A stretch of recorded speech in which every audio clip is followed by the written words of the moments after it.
Wren had stopped hoping for her wolf on her 15th birthday.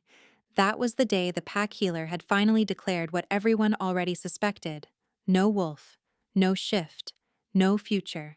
She was 22 now, and in the 7 years since that pronouncement, she had learned to live with the pitying glances, the cruel whispers, and the bone-deep loneliness of being the only wolfless woman in a kingdom of shifters.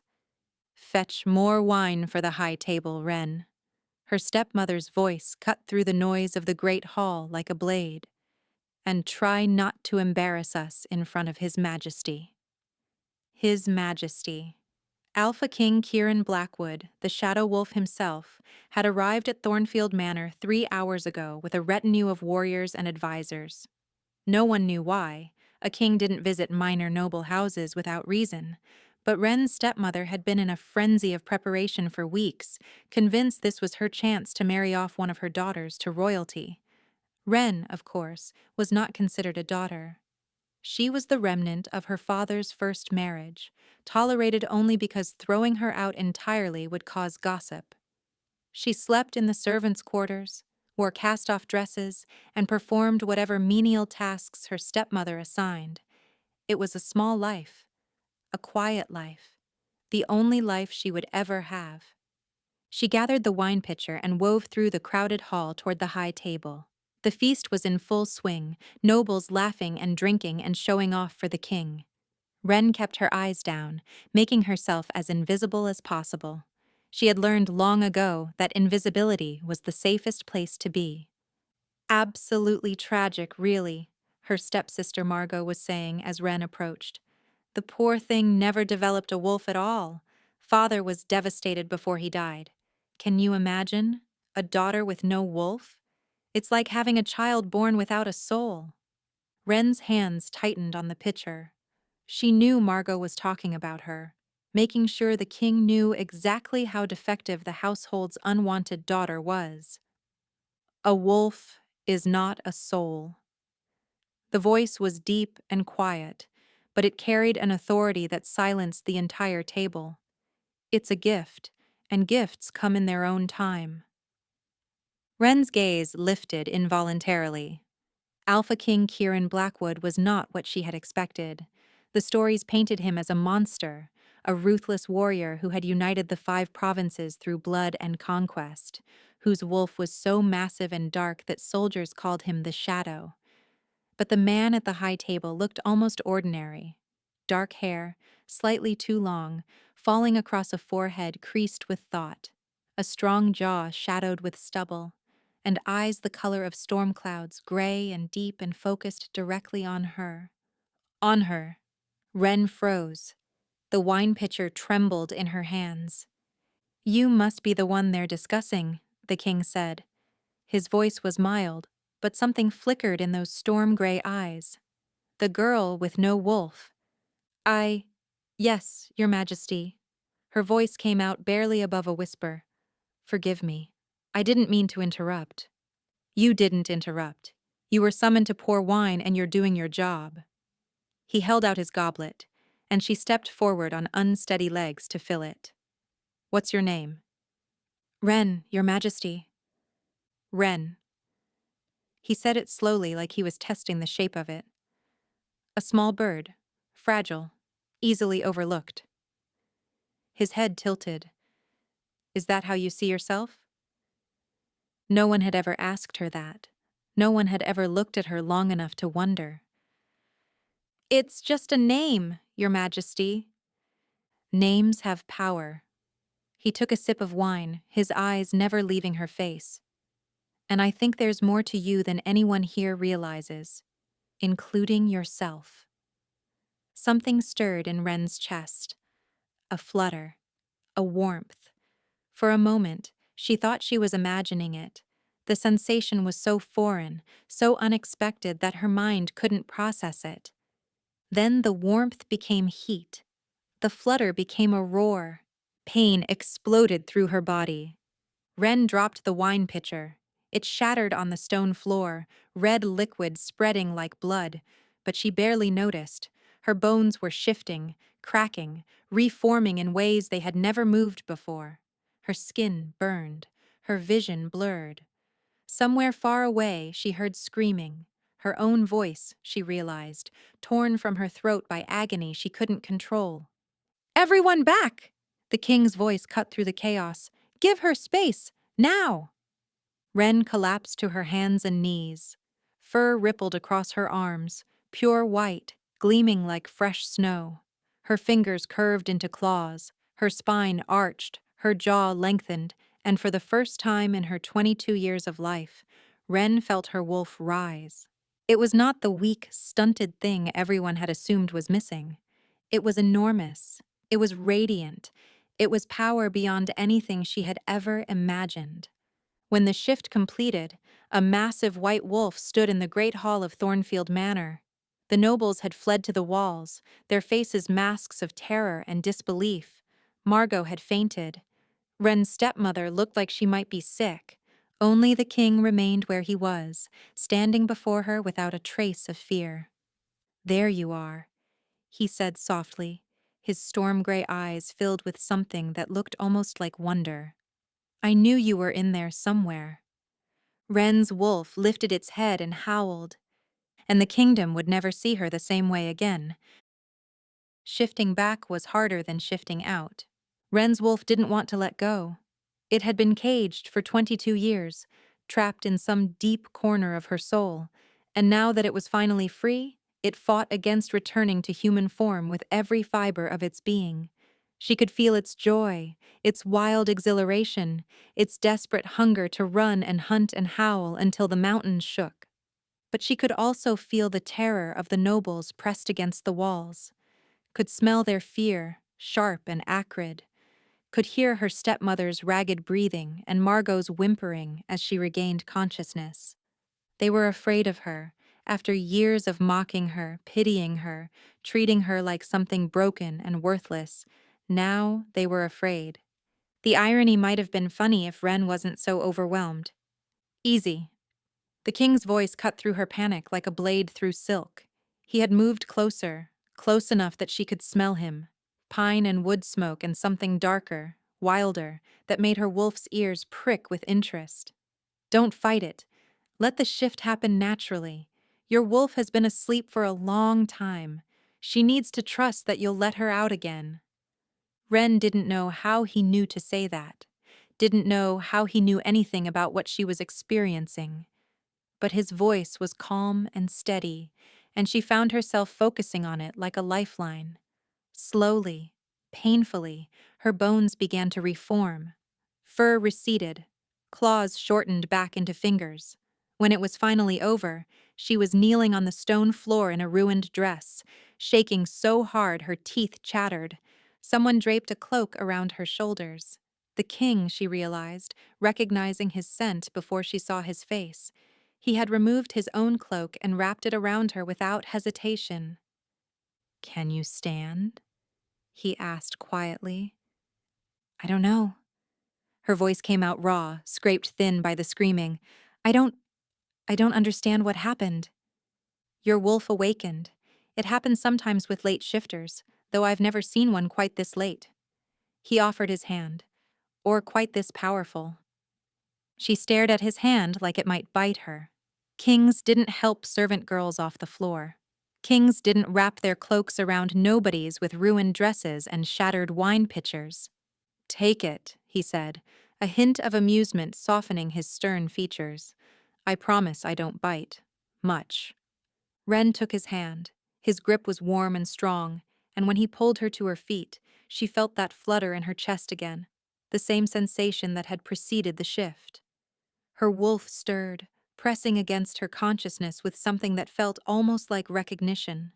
"She needs to be examined by the royal healers," the king announced, addressing the room at large.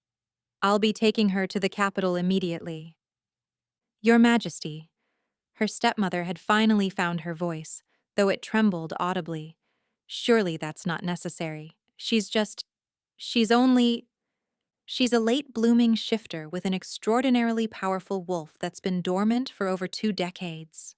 Kieran's tone brooked no argument. "That doesn't happen by accident. Someone, or something, suppressed her shift. I intend to find out what." Suppressed. The word echoed in Wren's mind. Someone had done this to her? Someone had stolen her wolf, her birthright, her chance at a normal life? I didn't know, she whispered. I swear I didn't know. I believe you. The king's gray eyes were unexpectedly gentle. But someone did. And given the circumstances, I think it's best if you're under my protection until we understand what we're dealing with. Your protection? Margot had recovered enough to look outraged. She's a servant. You can't possibly. I can do whatever I like. I'm the king. Kieran didn't even glance at her. Lady Wren will be my guest at the palace. Her belongings will be sent for, assuming she has any worth sending. Lady Wren. The title felt foreign, wrong, like wearing someone else's clothes. But the king said it like it was obvious, like she had always been a lady, and the rest of the world had simply failed to notice. I don't have much, Wren admitted. Just a few dresses, some books. Then we'll travel light. He offered his arm.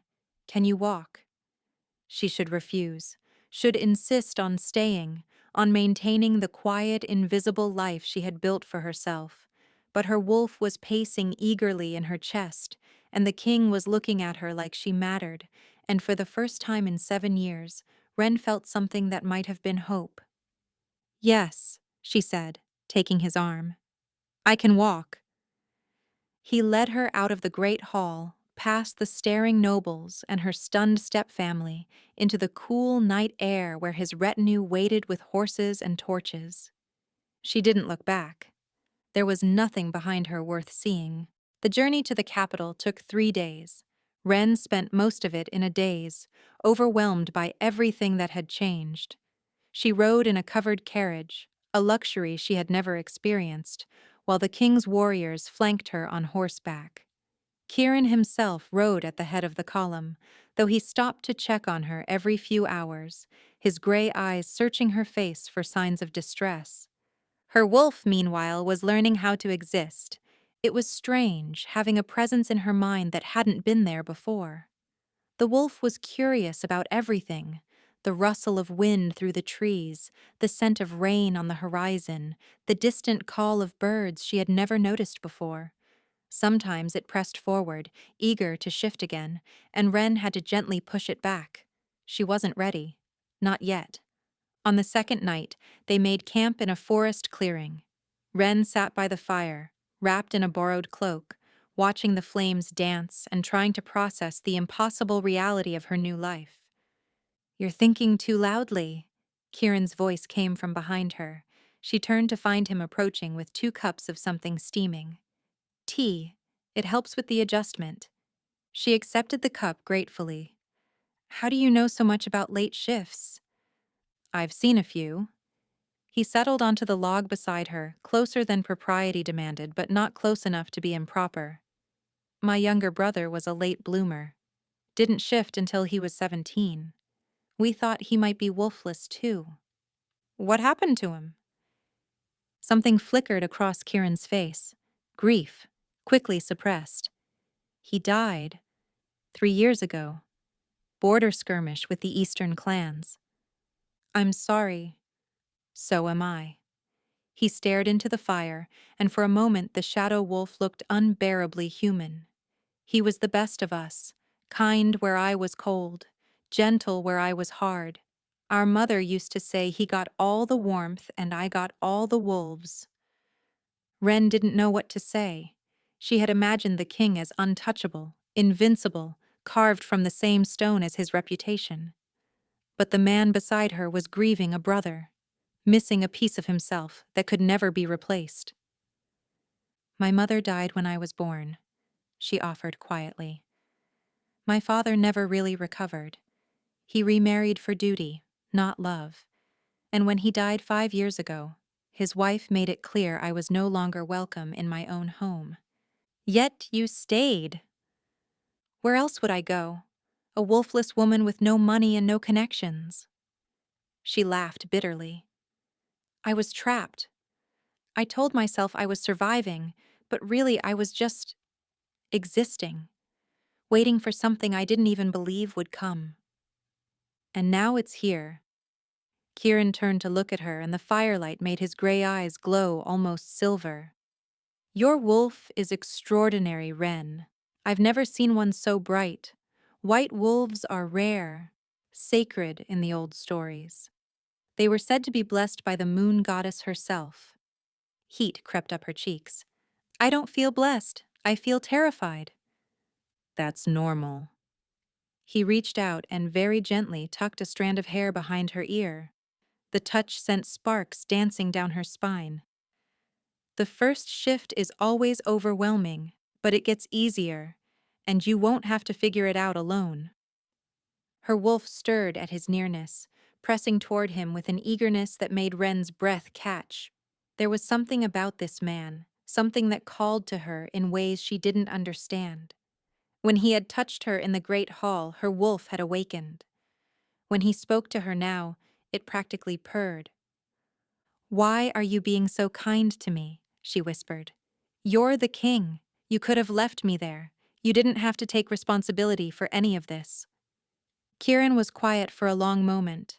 When he spoke, his voice was rough. "When I walked into that hall and saw you, before I knew about your wolf, before any of it, something in me recognized something in you." He held her gaze, unflinching. "My wolf has been restless for years, searching for something I couldn't name. And the moment I looked at you, it went still, like it had finally found what it was looking for." Wren's heart hammered against her ribs. She knew what he was describing. Every shifter knew the stories, the legends of true mates, souls bound together by fate itself. "That's not possible," she breathed. "I didn't even have a wolf." "You had one. It was just sleeping." His hand found hers in the darkness, his fingers intertwining with hers like they belonged there. "And I think maybe it was waiting. For me." The fire crackled, the stars wheeled overhead, and Wren, who had spent her whole life feeling broken and incomplete, wondered if perhaps she had simply been waiting too. For him, for this, for everything that was about to begin. The palace at Shadowmere was a fortress of black stone and silver spires. It rose from the mountainside like something grown rather than built, all sharp angles and towering walls and windows that glinted like watching eyes. Wren stared at it through the carriage window and felt her wolf stir with unease. This was the seat of power for the entire kingdom. And somehow, impossibly, she was being welcomed as a guest. Her chambers were in the east wing, overlooking a garden of night-blooming flowers that filled the air with sweetness after dark.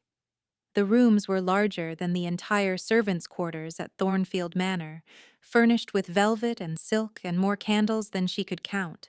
A personal attendant named Della was assigned to her, a cheerful young woman who seemed genuinely delighted to help Wren navigate her new life. "The king has ordered a full wardrobe for you," Della announced on the first morning, throwing open an armoire stuffed with gowns in every color imaginable. "He said to spare no expense.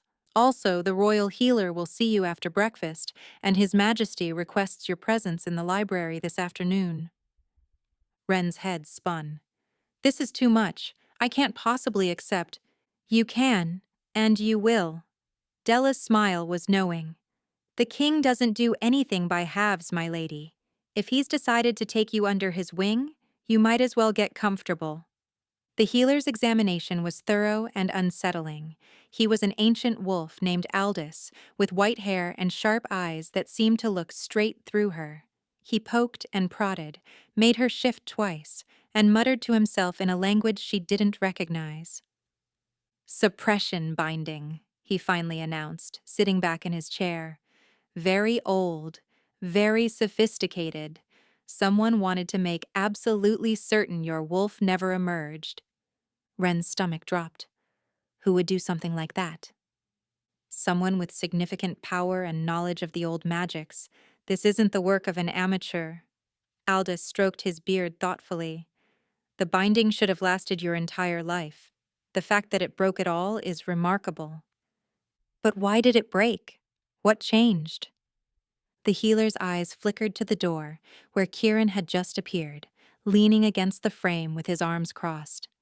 I suspect His Majesty might have something to do with that. Alpha bonds can shatter even the strongest magics, given sufficient connection. Alpha bonds. Ren felt heat creep up her neck as Kieran's gaze met hers. He didn't look surprised by the healer's words. If anything, he looked like he had already suspected as much. "Thank you, Aldous," the king said. "That will be all for now." The healer bowed and departed, leaving them alone. Kieran crossed the room and sat in the chair Aldous had vacated, close enough that Ren could smell his familiar scent of pine and wood smoke. "You knew," she said quietly. "You knew your presence triggered my shift." "I suspected." He leaned forward, elbows on his knees. "When I walked into that hall, I felt my wolf react to you before I even saw your face. It was like being struck by lightning. I've never experienced anything like it." "And you think that's what broke the binding?" "I think true mate bonds are more powerful than anyone realizes." His gray eyes held hers, open and honest. "I think whoever suppressed your wolf never anticipated you would find your mate before the binding ran its natural course. They didn't account for me." Ren's wolf purred at his words, pressing toward him with an eagerness that made her dizzy. She had spent so long feeling empty, and now she was overflowing with sensations and emotions she didn't know how to process. "I need to know who did this to me," she said. "Who stole 22 years of my life?" "We'll find out." Kieran reached across and took her hand, his thumb tracing circles on her palm. "I've already sent investigators to look into your mother's death, your father's marriage, everything about your past that might give us answers. Whoever did this won't escape justice." "Why?" The question slipped out before she could stop it. "Why do you care so much? We barely know each other." He was quiet for a long moment, his thumb still moving against her skin. When he spoke, his voice was rough. "Because when I look at you, I see myself. I see someone who was alone for too long, who built walls to survive, who stopped believing they deserved anything good." He lifted her hand to his lips and pressed a gentle kiss to her knuckles. "And I think we both deserve better than that." Tears pricked at Ren's eyes. No one had ever fought for her. No one had ever looked at her and seen someone worth saving. "I don't know how to do this," she admitted. "The mate bond, the wolf, any of it. I feel like I'm drowning." "Then let me teach you." He rose, still holding her hand, and gently pulled her to her feet. "Come to the library with me.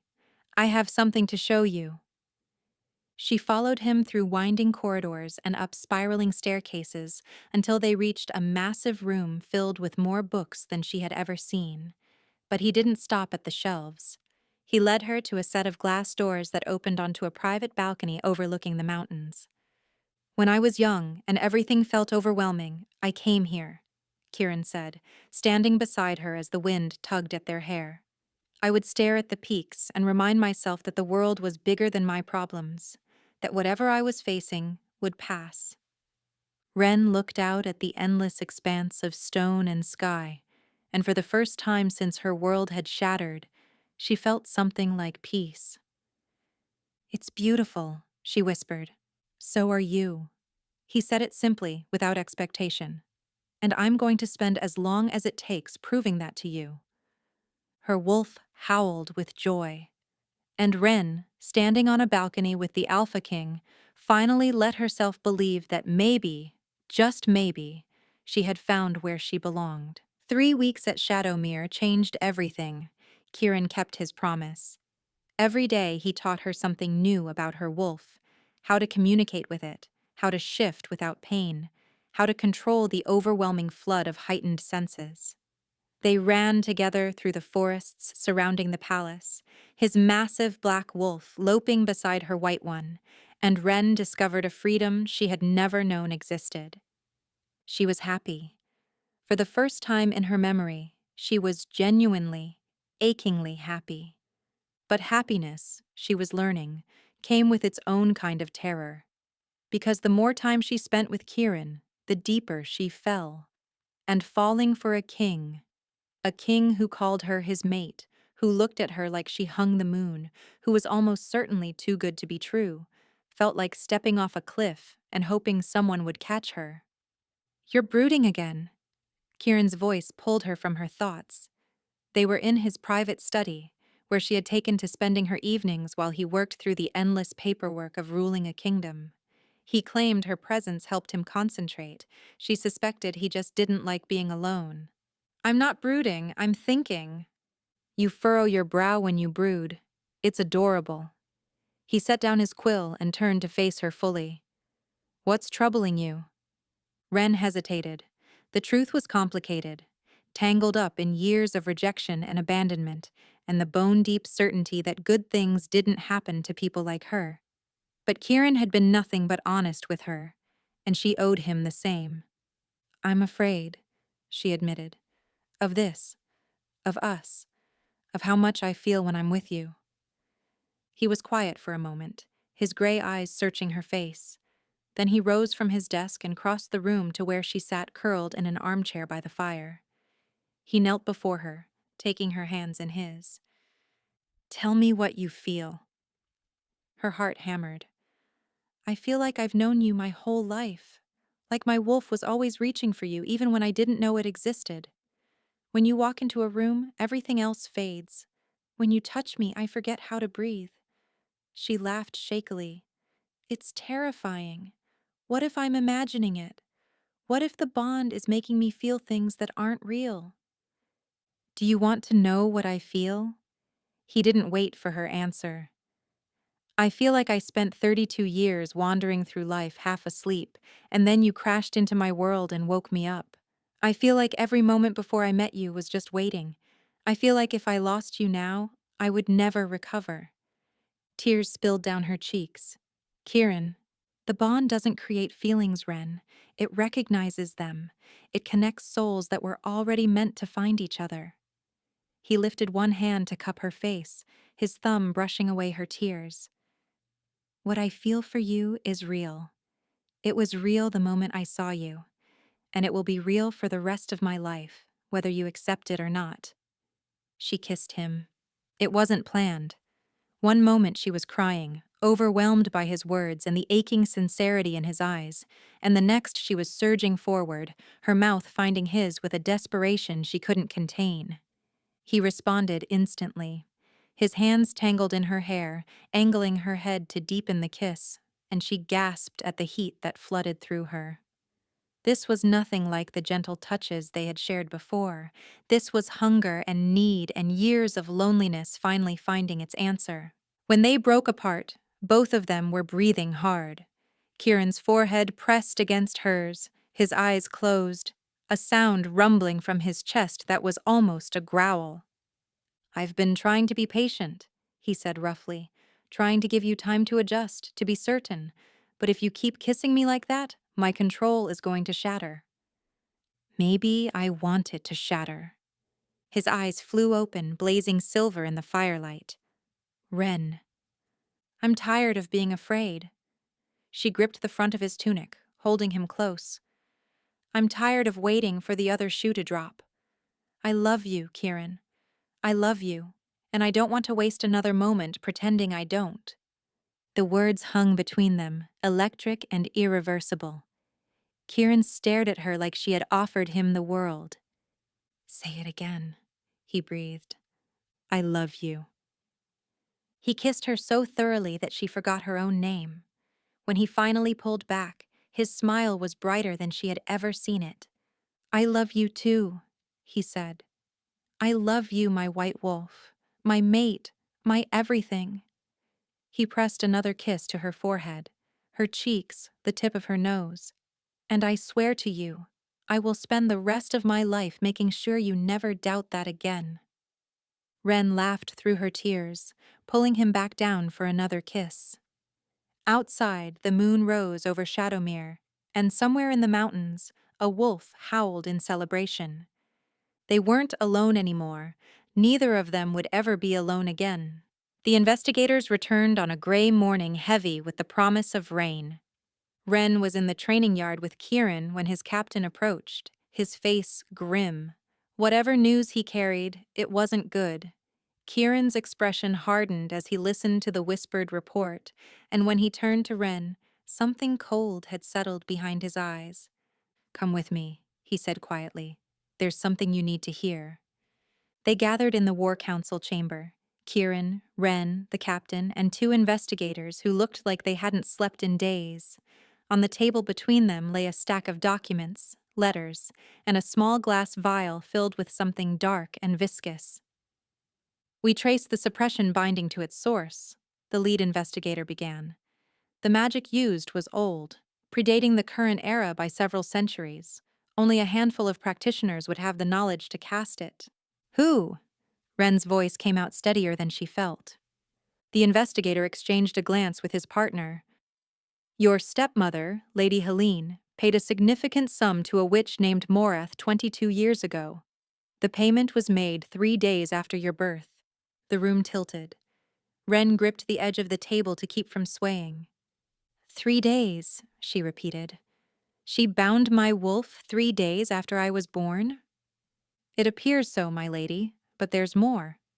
The investigator pushed a stack of letters across the table.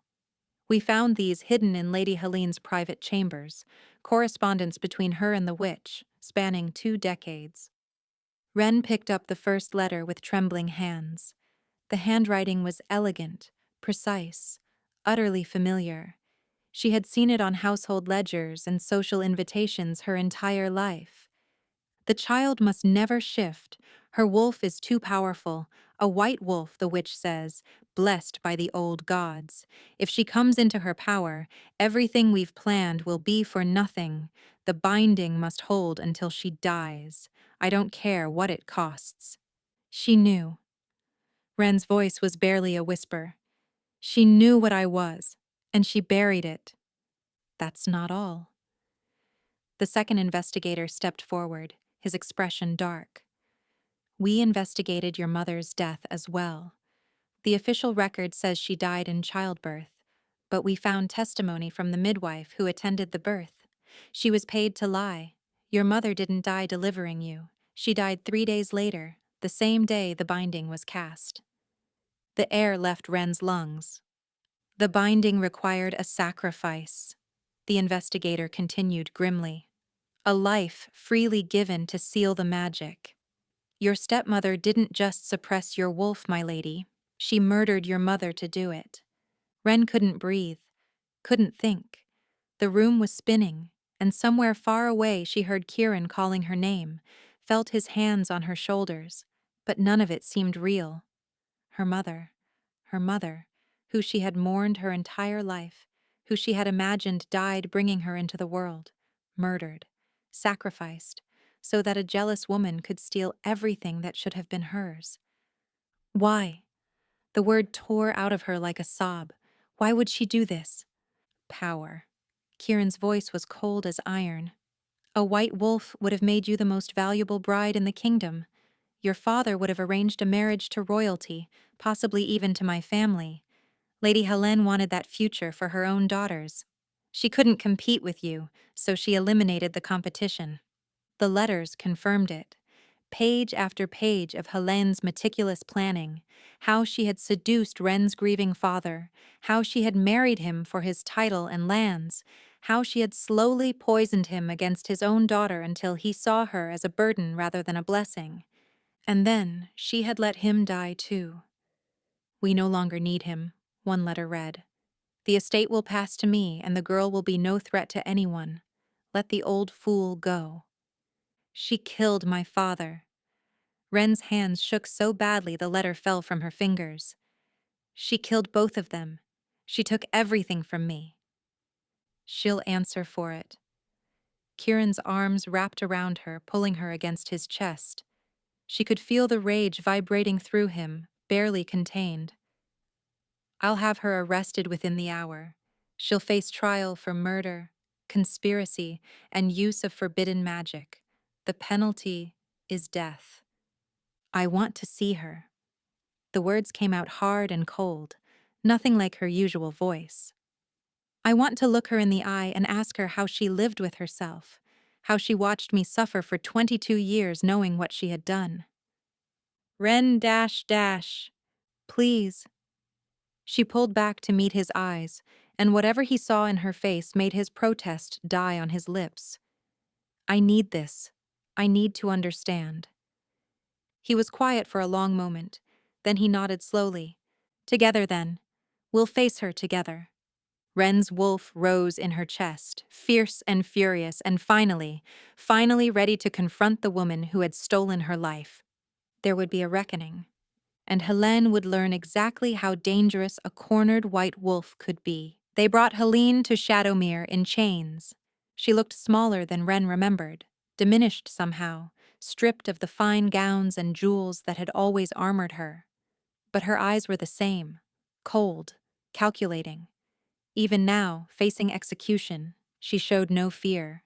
The confrontation took place in a private chamber, away from prying eyes. Kieran stood at Ren's side, a solid wall of warmth and support, while Helene sat in a hard wooden chair with guards flanking her. So the little mouse found her claws, Helene said, her lip curling. I always knew this day might come. I just didn't think you'd have the spine to face me. You killed my mother. Ren's voice didn't waver. You murdered her to steal my wolf. I did what was necessary. Helene's tone was matter-of-fact, utterly without remorse. Your mother was weak. Beautiful, yes, but weak. She never understood what she had. A white wolf daughter, a gift from the moon goddess herself. She would have wasted you on some minor lord, let you live a quiet life in obscurity. I had bigger plans. Plans that involved sacrificing her life? The witch required payment. Your mother's life force was the only thing strong enough to fuel a binding that would last. Helene shrugged.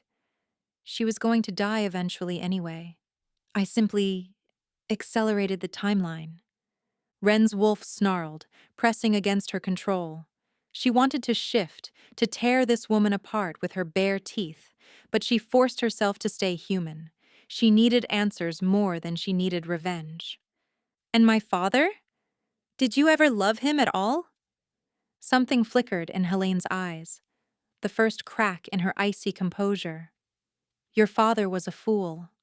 A grieving fool who couldn't see past his own pain. He was so desperate for comfort that he never questioned why a beautiful young widow would suddenly take interest in him. Her voice hardened. I gave him 15 years of my life, bore him 2 daughters, managed his household. When he started asking questions about your mother's death, I did what I had to do. You poisoned him. I freed myself from a burden that had outlived its usefulness. Ren felt sick. All those years of watching her father fade, of being told it was a wasting illness, of holding his hand as he slipped away, it had all been a lie. A murder stretched out over months. There's one thing I don't understand, Kieran said, his voice cold enough to freeze fire. Why keep Ren alive at all? If she was such a threat, why not simply kill her? Helene laughed. Because dead daughters raise questions, missing daughters even more so. But a wolfless daughter? A defective, invisible, worthless creature that no one wanted? She smiled at Ren, and it was the cruelest expression she had ever seen. You were more useful alive. A servant in your own home, a reminder of your mother's failure, a cautionary tale for my daughters about what happens to weak women. The words hit Ren like physical blows. 22 years of suffering, and it had all been deliberate. Every insult, every dismissal, every moment of being made to feel worthless, Helene had orchestrated it all. You're a monster, Ren whispered. I'm a survivor. Helene's eyes blazed with sudden fury. You think I wanted this life? Married off at 16 to a man twice my age, widowed at 20 with nothing but debts and a ruined reputation? I clawed my way back from nothing. I refused to let the world crush me. And if a few people had to die along the way, so be it. I won't apologize for wanting more. You won't have to. Kieran stepped forward, his shadow falling over Helene like a death shroud. The trial is a formality. You've confessed to murder, conspiracy, and blood magic. The sentence is death. For the first time, fear flickered across Helene's face, but it was quickly replaced by something else, a sly, knowing smile that made Ren's stomach clench. "Kill me if you like," Helene said softly. "But you should know, the witch Morath doesn't work alone. She has a network, patrons in high places who paid well for her services, powerful people who won't appreciate you disrupting their arrangements." "What are you talking about? Did you really think I was the only one who wanted a white wolf suppressed?" Helene's laugh was like breaking glass. "The binding wasn't just my idea. I was approached, offered golden guidance, told exactly how to proceed.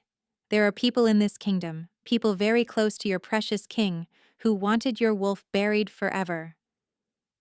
Ren turned to Kieran, but his face had gone pale. "She's lying," he said, but his voice lacked conviction. "Am I? Ask him about his uncle, Little Mouse. Ask him about Lord Aldrich Blackwood, who sits on his council even now. Ask him who first suggested that a white wolf bride might threaten the royal bloodline." The chamber fell silent. Ren looked at Kieran, searching for denial, for reassurance. But all she saw was dawning horror. "I didn't know," he said hoarsely. "Ren, I swear I didn't know." "But you suspected." The words came from somewhere cold and broken inside her. "When the healer mentioned the binding, when we talked about who could have done this, you went quiet. You looked away. I thought—" He stopped, ran a hand through his hair. "My uncle made comments years ago about white wolves being dangerous, unpredictable. I thought he was just superstitious. I never imagined—" "That your own family helped destroy mine?" She saw the devastation on his face, saw how much her words wounded him, but the pain in her chest was too vast, too consuming to leave room for sympathy. Her mother was dead.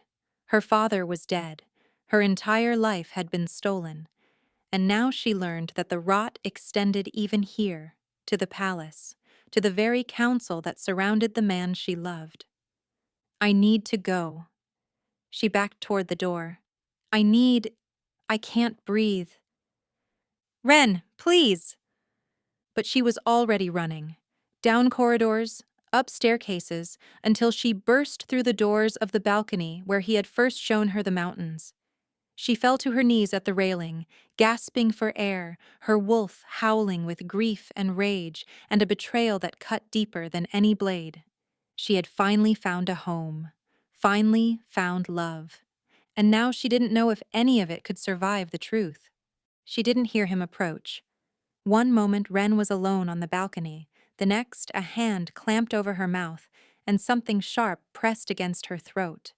She tried to scream, tried to shift, but a familiar burning sensation spread through her veins. Wolfsbane, she realized with horror. Someone had coated the blade with wolfsbane. "Don't struggle." The voice was cultured, aristocratic, utterly cold. "I've waited 22 years for this moment. I won't let you ruin everything now." He dragged her backward, away from the railing, into the shadows of the library. When he finally released her mouth, she spun to face him. Lord Aldrich Blackwood looked nothing like his nephew. Where Kieran was dark and intense, his uncle was silver-haired and elegant, with the kind of face that belonged on portraits and coins. But his eyes, pale blue and empty, held nothing but calculation. "You should have stayed buried," he said conversationally, as if discussing the weather. "A wolfless servant, invisible and forgotten. But my nephew had to play hero, had to trigger that wretched bond, and now here we are." "Why?" Ren's voice came out ragged, the wolfsbane burning through her system. "Why would you want to suppress a white wolf? What threat could I possibly pose to you?" "Not you, your bloodline." Aldrich circled her slowly, the wolfsbane blade glinting in the dim light. "White wolves are kingmakers, girl. The old texts are very clear. When a white wolf mates with a royal bloodline, the offspring are unstoppable, Alphas among alphas. They unite kingdoms, end wars, build empires. That sounds like a good thing? It sounds like the end of everything I've worked for. His voice sharpened. I have spent 40 years positioning myself as the power behind the throne. First with Kieran's father, then with Kieran himself. I control the council, the treasury, the military appointments. When Kieran dies without an heir, which he will eventually, the crown passes to me. The pieces clicked into place with sickening clarity. You've been sabotaging him, keeping him from finding a mate. Every suitable candidate was quietly discouraged. Every potential match mysteriously fell through. And when I learned of a white wolf birth in a minor noble house, well, he smiled. That required more drastic measures. I couldn't risk Kieran finding you before I found you first. So you had my mother killed, my wolf bound, my entire life destroyed. I had a threat eliminated. The fact that you suffered was incidental. He stopped circling, standing directly before her. And now I'm going to finish what I started. Helene's confession has made things complicated, but dead women tell no tales, and once you're gone, the evidence dies with you. Ren's wolf thrashed against the wolfsbane suppression, desperate to break free, but the poison was too strong, too fresh. She couldn't shift, couldn't fight, could barely stand. Kieran will know, she managed. He'll find out what you've done. Kieran will find your body at the base of the mountain and assume you jumped, grief-stricken over the revelations about your family, unable to cope with the trauma. Aldrich shrugged. Tragic, really. He'll mourn for a while and then he'll move on. He always does. He raised the blade. The door exploded inward. Kieran came through in wolf form, massive, black as midnight, eyes blazing with fury that seemed to light the shadows on fire. He slammed into his uncle with the force of a battering ram, sending them both crashing into a bookshelf. Books rained down as they struggled, Aldrich shifting into his own wolf, gray and lean and fighting with the desperation of a cornered animal. But Kieran was younger, stronger, fueled by a rage that transcended anything his uncle could match. Within moments, it was over. Aldrich lay pinned beneath Kieran's massive paw, his gray wolf whimpering in submission, blood dripping from a dozen wounds. Kieran shifted back, naked and heaving, his hand wrapped around his uncle's throat. Give me one reason, he snarled, one reason I shouldn't kill you where you lie. I'm your family, Aldrich gasped. Your blood. You murdered her mother. You stole her life. You tried to kill my mate. Kieran's grip tightened. You are nothing to me. Kieran. Ren's voice was weak, the wolfsbane still burning through her. Don't. He needs to face justice. The kingdom needs to see what he's done. For a long moment, she thought he wouldn't listen. The wolf in his eyes was pure predator, demanding blood, demanding vengeance. But slowly, agonizingly, he pulled back. Guards, he roared. Now! They flooded in within seconds, alerted by the noise, weapons drawn. Aldrich was dragged away in chains, his crimes already being catalogued, his fate already sealed. And then Kieran was at Ren's side, his hands cupping her face, his eyes searching hers with desperate intensity. The wolfsbane, she whispered. He poisoned me. I know. I know. The healers are coming. He pulled her into his arms, holding her like she might disappear. I'm sorry. I'm so sorry. I should have seen it sooner. I should have protected you. You did protect me. She gripped his shoulders, forcing herself to stay conscious. You came. I will always come. His voice broke. Don't you understand that yet? There is nothing in this world, no conspiracy, no betrayal, no truth, that could make me stop fighting for you. The healers arrived, administering antidotes, checking her wounds. But through it all, Kieran never let go of her hand, and Ren, despite the poison burning through her veins, felt something in her chest begin to heal. The trial was held 3 days later. Lord Aldrich Blackwood stood before the assembled kingdom, stripped of his titles and his dignity, while witness after witness testified to his crimes. The witch Marath had been captured trying to flee the border and had confessed everything in exchange for a quick death rather than a slow one. The evidence was overwhelming. The verdict was never in doubt. Wren watched from the gallery as the man who had orchestrated her suffering was sentenced to death. She expected to feel satisfaction, or at least relief. Instead, she felt hollow. Justice couldn't bring back her mother, couldn't return the 22 years she had lost, couldn't undo the trauma that would mark her for the rest of her life. Kieran found her afterward, standing alone in the corridor outside the great hall. He looked exhausted, dark circles under his eyes, tension in every line of his body. He had barely slept since the attack, spending every moment either at her bedside or dealing with the fallout of his uncle's betrayal. "It's over," he said quietly. "He'll be executed at dawn. Helene, too." Wren nodded slowly. "I know I should feel something. Happy, maybe, or relieved, but I just feel empty. That's normal." He stepped closer, close enough to touch, but not quite touching. Grief doesn't follow logic. Neither does healing. "Is that why you've been avoiding me?" He flinched. "I haven't been—" "You have." She turned to face him fully, and he looked away. "Ever since the attack, you've been distant, careful, like you're afraid I'll break if you get too close. I'm afraid you'll leave." The words came out raw, broken. "I'm afraid that every time you look at me, you see my family's betrayal. I'm afraid that loving me has cost you too much already." Wren's heart cracked. She reached out and took his face in her hands, forcing him to meet her eyes. "Your uncle's sins are not your sins," she said firmly. "You didn't know, and even if you had suspected, you were a child when this started, a boy trying to survive in a court full of wolves." She smiled sadly. "Sound familiar?" Something broke in his expression. "Wren, I love you. That hasn't changed. If anything, watching you fight for me, watching you choose me over your own blood." Her voice caught. "I've never felt more certain of anything in my life." He kissed her. It was desperate and fierce and tasted of salt. His tears or hers, she couldn't tell.